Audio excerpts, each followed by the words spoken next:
There being 28 ayes and no votes, Senate Bill 1 has passed in the honor of the 27. New tonight, the Texas Senate passes Senate Bill 1, which aims to improve safety procedures for Texas youth camps. Lawmakers want to make sure what happened at Camp Mystic last month, where 27 girls and 2 counselors were killed by floodwaters, never happens again. CBS Austin's Farrah Walton is live at the Capitol tonight. Farrah, things were very emotional before that final vote. Adela, it sure was an emotional night at the Capitol. Parents who lost their children during the devastating July 4th floods are now seeing action at the Capitol. Tonight, senators passed Senate Bill 1, a measure aimed at preventing another tragedy. Mary Grace Baker Beaumont. It's been an emotional night as the parents of children who died in flooding at Camp Mystic July 4th gathered in the Texas Senate as lawmakers took up flood legislation. So to the parents, I say this: we grieve with you, we honor them with this work. Senator Cesar Blanco says that's the grief carried every day by the families who lost their child. The parents testified before lawmakers Wednesday before they advanced SB 1 out of committee. My daughter was stolen from us. Seal's life ended not because of an unavoidable act of nature, but because of preventable failures. When senators convened Thursday night, it was the first and ultimately only bill they took up. All camps, youth camps and non-youth camps, will have a requirement that they have an active, drilled, prepared, distributed evacuation plan. The bill will invest around $200 million in youth camp safety improvements statewide. That includes adding warning systems along rivers, equipping camps with radios to receive severe weather alerts, and moving cabins in flood-prone areas to higher ground.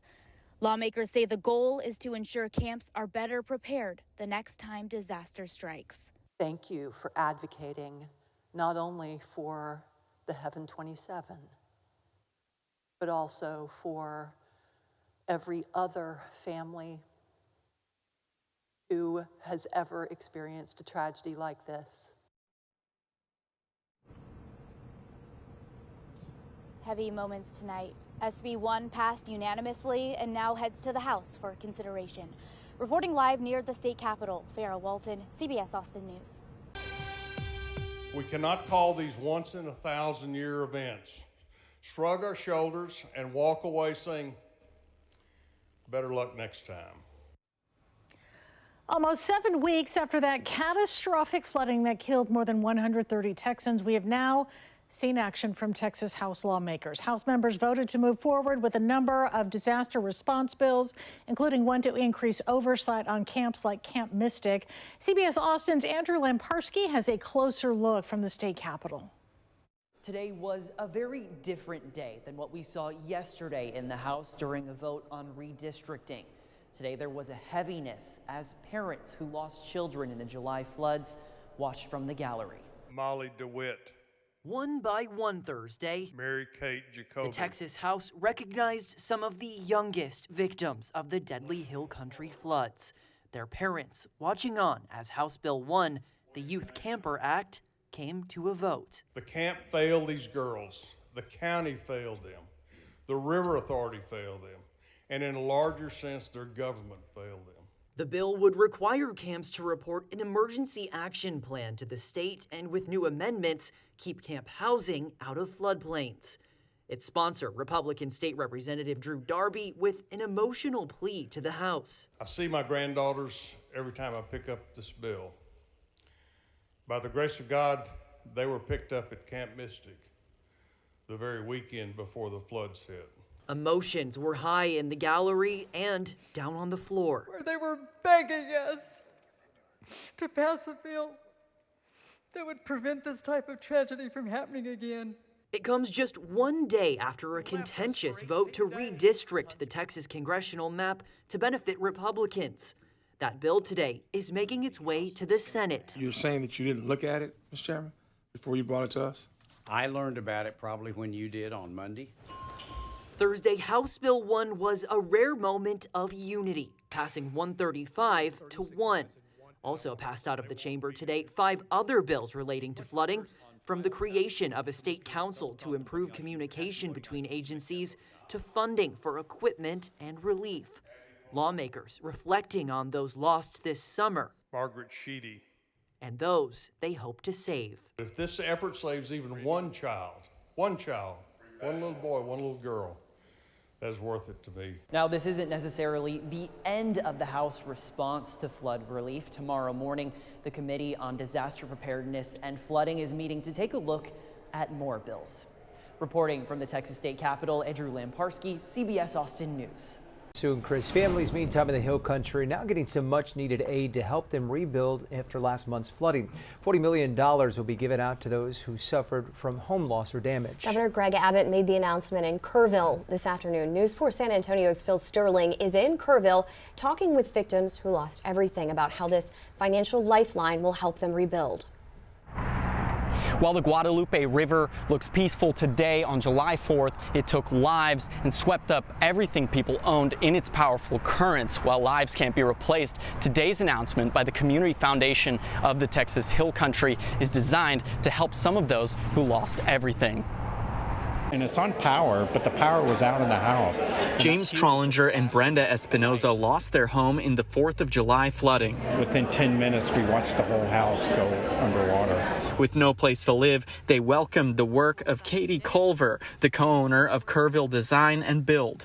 She went out and she got donations and worked with the foundation, and that's how we're here today, because she was knocking on doors to get things done. Now Culver and other community leaders sit with Governor Greg Abbott and Austin Dixon, CEO of the Community Foundation.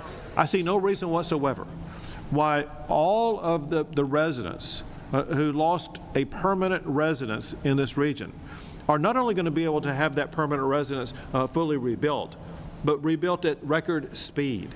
Dixon said they have already given out $5 million after the first 7 days of flooding, and within 3 weeks granted $10.5 million. Today's money will provide a more structured housing fund. Whether it's a rebuilt house, a repaired RV, or a safe temporary apartment, this fund will help families get home. Governor Abbott noted what the state has spent and what it might still do. So the state has already spent well over $200 million, and that is for the initial emergency response, initial recovery operations, things like that. The legislature is voting maybe today on adding another $200 million to assist with this process. The foundation is looking next to tackle mental health issues. Phil Sterling reporting from Kerrville, News 4 San Antonio. You can find out more about the flood relief initiatives on our social media pages and at news4sanantonio.com. Good morning. My name is Clark Baker. Along with my wife, I'm here to represent myself along with my wife, Katie Baker, Chairman Perry, rest of the committee. Thank y'all so much for your diligent work on prioritizing camp safety. In May, Mary Grace Baker stood in her school's church surrounded by her classmates, her teachers, and her family. She was receiving the St. Elizabeth Ann Seton Award, the highest honor at St. Anne's. It was a celebration of her character and the kindness and joy she brought to everyone around her. We all gathered there to honor the way she lived her life, her faith, and touched our lives. And if we closed our eyes tight, we could almost imagine a world where that beautiful ceremony was just the first page of a lifelong story. But reality had other plans. Just a few weeks later, we found ourselves in church once again with the same faces, the same classmates and teachers, not celebrating Mary Grace's award, but celebrating Mary Grace's far too brief life. As I mentioned earlier, my name is Clark Baker. I am Mary Grace's father, and I'm here to make sure that nobody has to experience what I have over the last 6 weeks. My birthday is July 1st. The picture you are seeing was my last living memory of my daughter. Mary Grace was born in April of 2017. 2 months later, my wife lost her grandmother.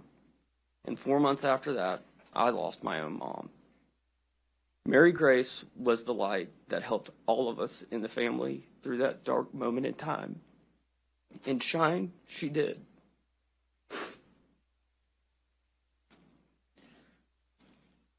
I'll be honest in saying, I don't really know how this works. I have no clue how to navigate these halls. I don't understand House hearings, lobbyists, floor debates. What I do know is that my daughter should still be here.